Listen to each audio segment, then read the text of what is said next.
તમે રોજ આવે તો આઈ થિંક મને એવું લાગે કશે પ્રોબ્લેમ છે. તો એ પ્રોબ્લેમ શોધતા મને ઘણો ટાઈમ થયો કે થવું છે. તો ઇનફેક્ટ લાસ્ટ ટાઈમ આવ્યો ત્યારે એમને બતાવ્યું, હું મળી ગયો કેમ આવું થશે.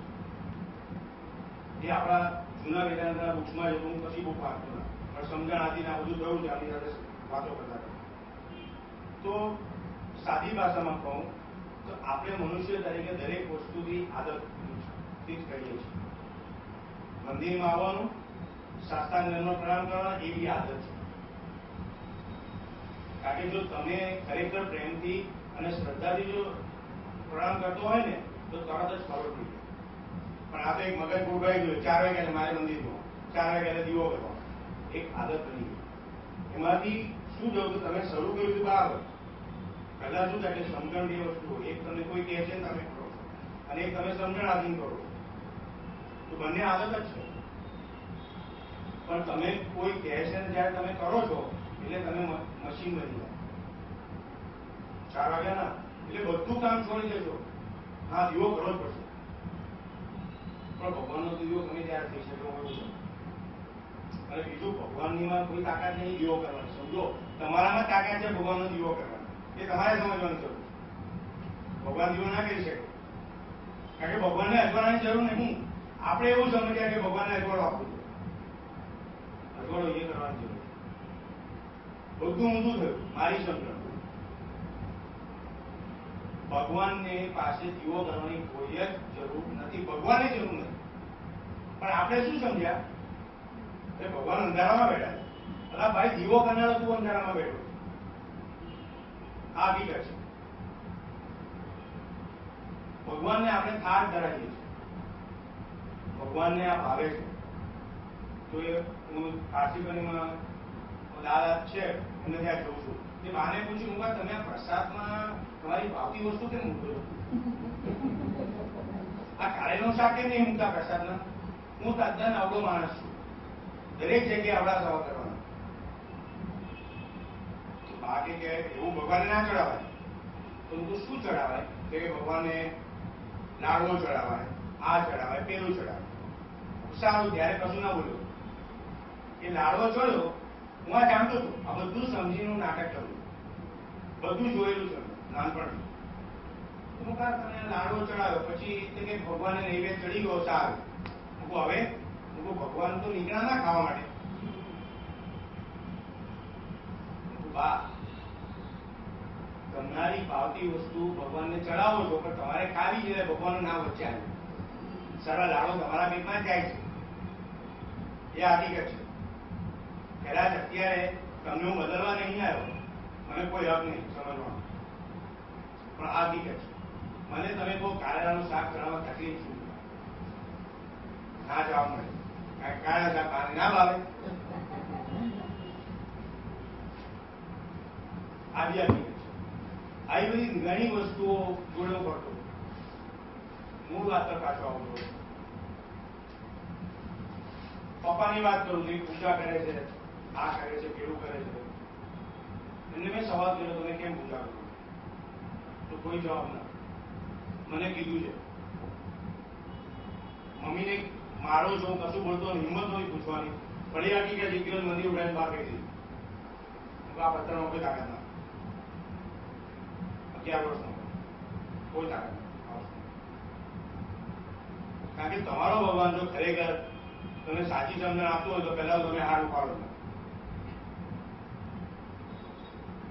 અને બીજું કે આ શિવજીનો કાળો પથ્થર ધોઈ દીધો તમે દૂધથી, એ ધોઈ જાઓ છો, પથ્થર કાળો તમે કાળા કાળા રહે, એવી હકીકત છે. કાળા રહે એટલે કે તમારો વર્તન. અને કદાચ પહેલા જયારે મેં આવું શરૂઆત કર્યું કે તમારા પપ્પાનો ડિસરિસ્પેક્ટ કરે, પપ્પાની વાત તારે સમાજમાં ના કરવી જોઈએ. આ મારી ચોઈસ. કદાચ આ રીતે બતાવીશ, કદાચ હકીકત સમાજને બતાવીશ, તો કદાચ એમાં તમે કદાચ વિચાર કરશો. મને તમને કહેવાનો કોઈ હક નહીં. તું વિચારજો તો કઈ રીતે પ્રસ્તુત કરવો આ વસ્તુ. અત્યાર સુધી તમને એમ કીધું કે આપકો એસા કરના चाहिए, તમારે આ કરવું જોઈએ, તમારે પેલું કરવું જોઈએ. જન્મ આધીન તમે આ વસ્તુ રોજ આમ જ આવે છે તમારા પર. તમે કઈ બી કરો છો તો આ યોગ્ય નથી. અને એસ્પેશિયલી આપણા કલ્ચરમાં છે. અને તેમાં જો સ્ત્રી હોય તો તમે પતી જાય, એવી હકીકત છે. તો કદાચ મેં પુરુષ તરીકે નક્કી કર્યું કે જો કદાચ કોઈ સરખું કરી તો પુરુષ જ સરખું કરે સ્ત્રીનું. અમારો પહેલું મિશન. મારા મમ્મીને મેં જોયા, મારા વાઈફને મેં જોઈ, મારી વાઈફ જોડે મેં એ જ કર્યું જે મારા પપ્પા કરતા હતા. મારતો નહોતો, ના, સવાલ જ ના. પરંતુ જયારે આજે બધું સમજ્યું ત્યારે એમ લાગે કોઈ અયોગ્ય જ નતો, ડિસરિસ્પેક્ટ નથી કર્યું, કશું નથી કર્યું. પણ જયારે એક અર્ધાંગીની થાય છે તો એ મારા જીવનનો હકદાર હોય તો મેં એમને પૂછીને કશું કર્યું ના, કે ના સંદેશ જોડે ના, મેં મારી રીતે બધું ચલાવ્યું. એવી હકીકત. તો આટલું સમજ્યા પછી એમ વિચાર્યું કે ના, જો કશુંક મને જો દિલને શાંતિ કશેક મળશે, કેટલો સમય જીવવાનો છે મને ખબર ના, પણ જેટલો બી સમય જીવું તો કોશિશ કરું તો એક જગ્યા શાંતિ મળે કે ભાઈ એક સ્ત્રીનું સરખું કરી દઉં. અને એ આપણા સમાજમાં વધારે તકલીફ છે. હું આવું છું વેસ્ટર્ન કલ્ચરમાં, તો કદાચ આપણે નક્કી કર્યું કે ત્યાંનું બધું બરાબર નથી. દરેક વસ્તુ આપણે જજમેન્ટ મારવું. મારી બીજી સમજણ એ કહે છે કે મનુષ્યના જીવનમાં 80% એ સારું કરતો જ હોય છે, 15 થી 20%માં જ કાં ભૂલ કરે છે કે જાણીને ભૂલ કરે છે. પરંતુ આપણા સમાજમાં હંમેશા આપણે એ 20%ની વાત કરવામાં ટેવાયેલા છે. એક શબ્દો સારો નીકળતો નથી. અને કદાચ તમારે જો મુકેશ મહેતાને ના સાંભળવો હોય તો હું તો તમને કહું છું, બીજી વાર લાગુ માંડ કાઢી મૂકું કે તું રોજની એકની બકવાસ કરે. તમારે એક જ વસ્તુ કરવાની છે, હું સલાહ નહીં આપતો. તમે જે રોજિંદા જીવનમાં બોલો છો ને તે કરીને સાંભળો. તમે જે 10 વાક્ય બોલો છો એમાંથી 8 કે 9 માંથી નકારાત્મક જ નીકળશે. ના થાય, નહીં થાય, ના કરતો. હવે એનું શરીર પર શું અસર થાય છે હું એક સમજવાની કોશિશ કરું. કારણ કે આ છે ને સાયકોલોજીકલ પ્રોબ્લેમ છે સમાજનો. ધાર્મિક સાથે સાયકોલોજીકલ પ્રોબ્લેમ થયો છે. આપણે બધે we are living in psychological problem. બધાને તકલીફ છે માનસિક. બધા રોગી છે મનથી. ઊંઘી હતો, હા એ ટોળામાંથી નીકળો. પેલા જે બકવાસ કરો. તમે જેટલું મોઢામાંથી બોલો છો, જે રીતે બોલો છો એટલી તમારા શરીરને અસર થાય છે. કારણ કે જેને વાયલન્સ ગાંધીજીએ કીધું ને, એ વાયલન્સ મારવાનું નહોતું. માર કદાચ હું તમને બેન તરીકે લાફો મારી બોલ્યો છું ને તો 2 કલાક 4 કલાક શરીર તો સરખું થઈ જશે, પણ એક અવળો શબ્દ તમને નાખી દો ને આખી જિંદગી તમારી યાદ થશે. આ વાત કોઈએ ના કરી, કોઈએ ના કરી. હું એકદમ ઓપનલી કહું છું. આ વસ્તુ જે છે ને એ વસ્તુ તમારા શરીરને બગાડે છે અને તમે જે આત્મા કહો છો એને બગાડે છે. હું કશું સમજાવવા આવ્યો નહીં. આત્માની વાતો તો બહુ સમજાતી તમને બધાને મારા કરતા ખબર છે, પણ મને એમાં રસ જ નથી, મને એમાં ઇન્ટરેસ્ટ નથી. કારણ કે એને મારું ઉદ્ધાર ના કર્યું. હું તો સ્વાર્થી છું, હું એબ્સોલ્યુટલી સ્વાર્થી છું. મને મારી પડી છે. હું તમને એમ કહું છું કે તમને તમારો સ્વાર્થ ખબર નથી. કેમ?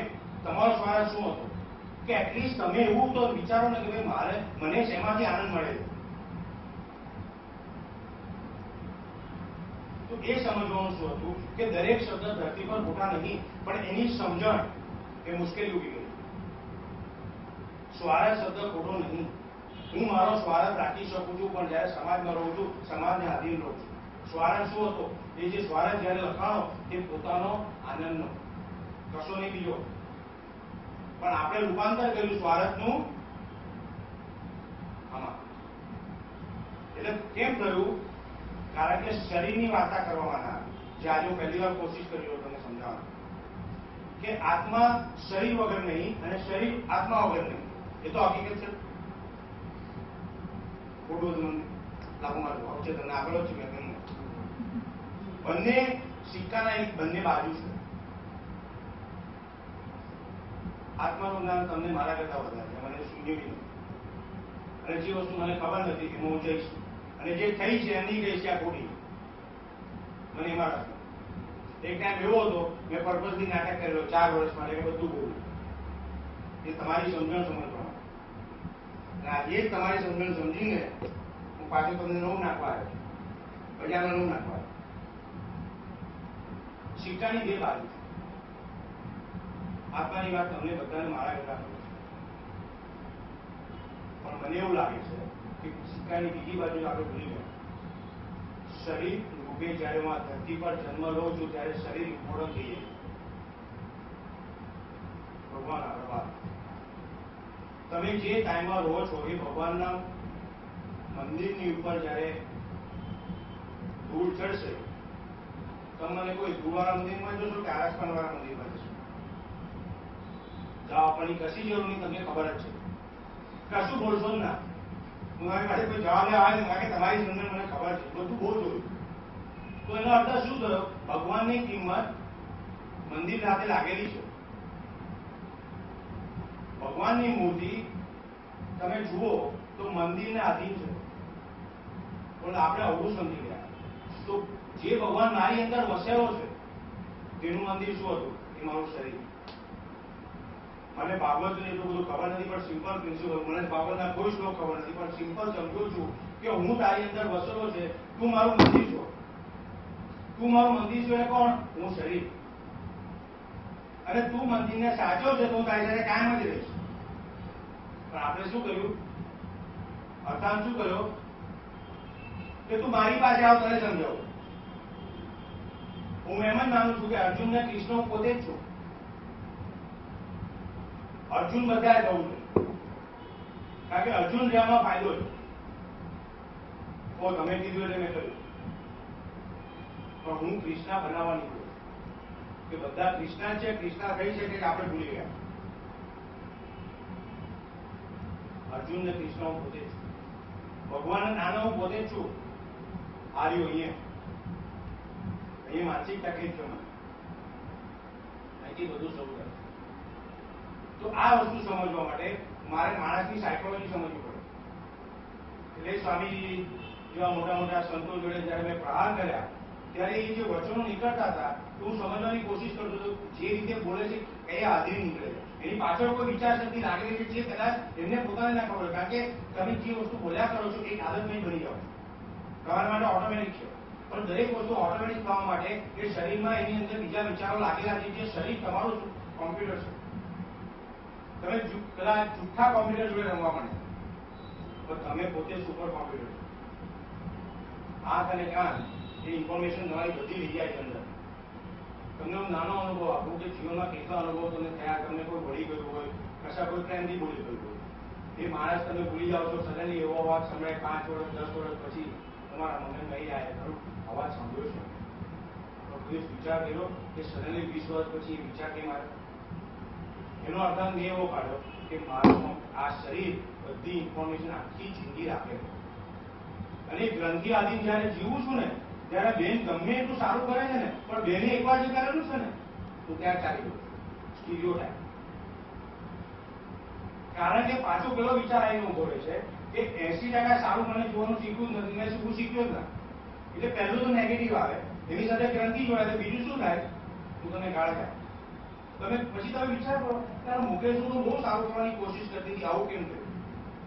તમારો વાંક નહીં આ વિચાર કરવાનો. પણ એની સાથે શું થઈ રહ્યું છે કે એક પ્રિન્સિપલ આધીન બીજું શરીર બી એ રીતે જીવે છે. આ તમને ખ્યાલ હજુ નહીં હોય તો મને સમજો, ઉતારવાની કોશિશ કરી. હું જે વિચાર આધીન જીવું છું એ વિચાર આધીન બધા જીવે છે. તો થયું શું કે એકબીજાને બધા સમજાવવા નીકળ્યા, પણ સાંભળનાર કોઈ ના. બહુ તમને હાથ જોઈને બોલું, કશું પૂછતો હું સમજાઈશ કેમ આવું બોલું. તો થયું શું કે શરીરની વાર્તા કરવામાં લાગી. શરીરે જ મુશ્કેલી ઊભી કરેલી. આપણા શાસ્ત્રોમાં લખેલું છે આટલું કે આત્મા છો પરમાત્મા, હું તારી અંદર છું. આથી બધું શ્લોક મને કઈ ના આવે, સિમ્પલ સમજો છું. તો એ અંદર વસેલો તમારી અંદર બીજો મારી અંદર છે. એનો અર્થ શું થયો? શું બે ભગવાન ના નહીં કરે? શું ભગવાન તલવાર કાઢવાના? શું ભગવાન ચાકુ મારે એકબીજાને? તો ભગવાન ના કહેવાય. હું એવું માનું. તો થઈ શું રહ્યું? તો મારી સમજણ પ્રમાણે શરીરની વાર્તા કરવામાં ના આવી. શરીરને જો સરખું કરો એટલે શું થયું કે જીભથી બે વસ્તુ થાય. તમે કડવા શબ્દ બોલો તો તમને ઘણી વાર થાય છે કે હું આ બોલી તો મેં નાખ્યું પણ મારે નહોતું કરું. બધાને વિચાર એવો આવે છે, ગુસ્સો આવે એટલે બોલી નાખો, પણ પછી પાછો પેલો વિચાર આવે એટલે હું નહોતું કરું, આ ખોટું કરું. તો એનો અર્થ શું થયો કે તમને તમારા શરીરની નોલેજ હતું કે યોગ્ય જ છે, પણ એ સંજોગ આધીન તમે તમારો કંટ્રોલ ગુમાવી દીધો. પણ પાછું પેલો